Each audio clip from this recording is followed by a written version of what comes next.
भाग हैं, एक परावलंबी, एक स्वावलंबी। दूसरे के आधार से जो हम सुख चाहते हैं वे परावलंबी सुख है, और जो सही अपनी दूसरे उसको आधार को हटा के तो हमारा इकल्ले का जो सुख होता है वो स्वावलंबी होता है। वास्तव में स्वावलंबी सुख ही अपना सुख है, और उसके पाने के लिए ही हर कोई यत्न करता है। पर बाजे के हम स्वावलंबी सुख को जानते नहीं है। जो सुख हमारे नजदीक सामने दिखाई देता है ये परावलंबी सुख है, और ये कभी भी हमसे छूट सकता है, क्यों? पराया है, अपना नहीं है, अपने हाथ में भी नहीं है। संसार के संबंध का सुख होता है, ये परावलंबी सुख है, अपना नहीं है। संसार से परे होकर अपना सुख है। संसार का कोई भी उपकरण न हो, वो सुख अपना सुख है। अक्सर हम संसार से चाहना करते हैं, विभिन्न प्रकार की आशाएं करते हैं, काल्पनिक आशा भी करते हैं और भौतिक सन्मुख आशा भी करते हैं। पर ये सुख जो है हमारे काम भी नहीं आते और छूटने वाले हैं। पहले भी बुजुर्ग लोगों ने इस प्रकार से कई सुखों की आशा की, काल्पनिक सुखों की आशा की, कल्पना के सुख से अपना कल्याण नहीं हुआ तो कल्पना को छोड़ करके अपना आधार पकड़ा कि मेरा सुख मैं ही हूं और मेरे से भिन्न नहीं है। इसको आधार पकड़ के जब चले तो वो सुख वास्तविक सुख था। काल्पनिक सुख जो है वो मात्र कल्पना मात्र ही है,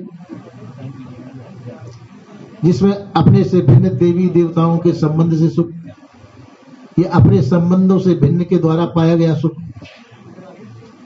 इनकी आशा हम करते रहे, पर वो आशाएं सब फीकी हुई, वो हमारे काम की नहीं होती है। सुख वही है जो अपने आप का सुख हो, अपने द्वारा प्राप्त हो, इसमें किसी भिन्न की आवश्यकता न हो, किसी अवलंबन की आवश्यकता न हो, वो सुख अपना सुख है। अब यह कि इस बात पर यह चर्चा होती है कि भाई परावलंबी सुख के बिना अपना सुख कैसे प्राप्त होगा। आप कोई मिठाई खा रहे हैं तो ये परावलंबी है, किसी के सानिध्य से आप सुख प्राप्त कर रहे हैं, ये भी परावलंबी है। तो आप कह सकते हैं परावलंबन को त्याग कर आप अपने सुख में कितनी देर तक निमग्न रह सकते हैं, वो बात अलग है। अक्सर संसार के सानिध्य से ही जो हम सुख चाहते हैं, मानते हैं, वह सुख ही हमको परम प्रिय है। पर कौन व्यक्ति जो अपने आप का अनुभव नहीं करते, अपने आप को नहीं जानते, वो संसार के सानिध्य का सुख ही प्राप्त करना चाहते हैं। तो इन चीजों को देखते देखते अनादिकाल से बड़े बड़े ऋषिश्वर हुए, बड़े बड़े ज्ञानी विज्ञानी हुए, वो भी इस सुख को ही मानने लगे कि हमारे से परे कोई है, उस देव के द्वारा पाया गया सुख हमारे लिए अति उच्च क्वालिटी का होगा।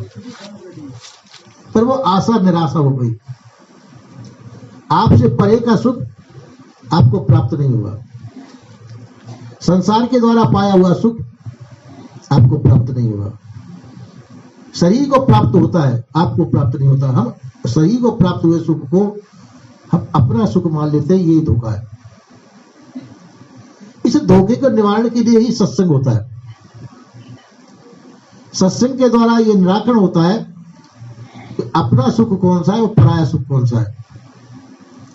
और जब यह निष्कर्ष निकल गया कि हमारा अपना सुख ही अपना है, जिसमें किसी दूसरे की आवश्यकता नहीं होती, तो जब ये निष्कर्ष निकल गया तो हम अपने सुख के अंदर निमग्न हुए, अपना सुख अपने द्वारा ही जाना। तस्वीरों को देखते देखते हम संसार को भूल जाते हैं तो अपने सुख को ढूंढते हैं। और वास्तव में देखा जाए संसार को भूल करके अपने सुख में निमग्न होना हर एक का काम नहीं है। किसी व्यक्ति को एकांत दे दिया जाए और लंबे समय तक एकांत दिया जाए, उससे दूसरे का संपर्क न कराया जाए, हो सकता है कुछ क्षणों में वो पागल भी हो जाए अगर ज्ञानवान नहीं है तो। क्योंकि अपने सुख की उसको पता नहीं है कि ऐसे समय पे हम अपना सुख पा सकते हैं। क्योंकि अभी तक हम संसार के सुख को मानते रहे, उसके सानिध्य से जो सुख प्राप्त होता रहा उसको सत्य मानते रहे, और उस सुख को हम पूरी संपूर्ण रूप से मानते रहे। जब ये पता चला कि ये तो पराई सुख है, ये सब छूटने वाले हैं, असली सुख तो वह है जो मेरे अंदर है और मेरे माध्यम से मुझे प्राप्त होता है। तो इस प्रकार से जो व्यक्ति इस लक्ष्य तक पहुंचा, सदगुरु श्री कबीर साहब जी का कहना भी वही है कि आप अपने सुख को प्राप्त करें, अपने निजी सुख को प्राप्त करें, जो आपके पास हर हमेशा रहता है। संसार के सुख कभी भी छिन सकते हैं और आपका सुख आपसे कभी भी नहीं छिनेगा।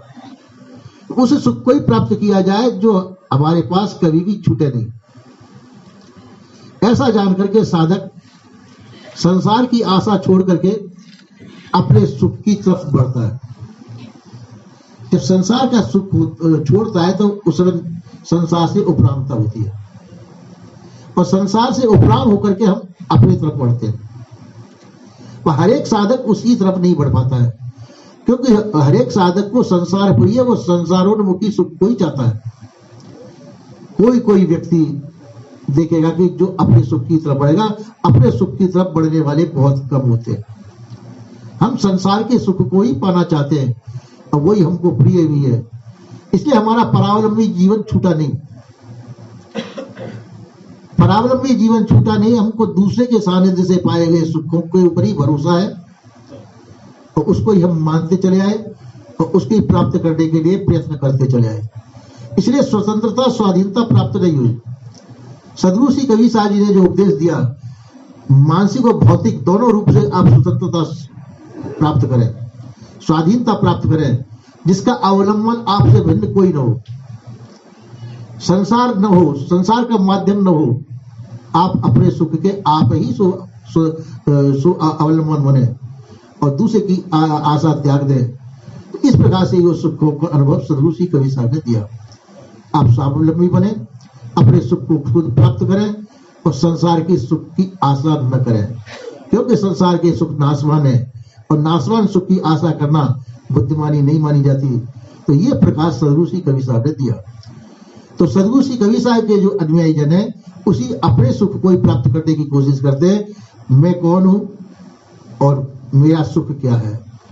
तो ये धारा जो है सदगुरु श्री कबीर साहब ने दी, हम उस धारा की तरफ आगे बढ़ते हैं।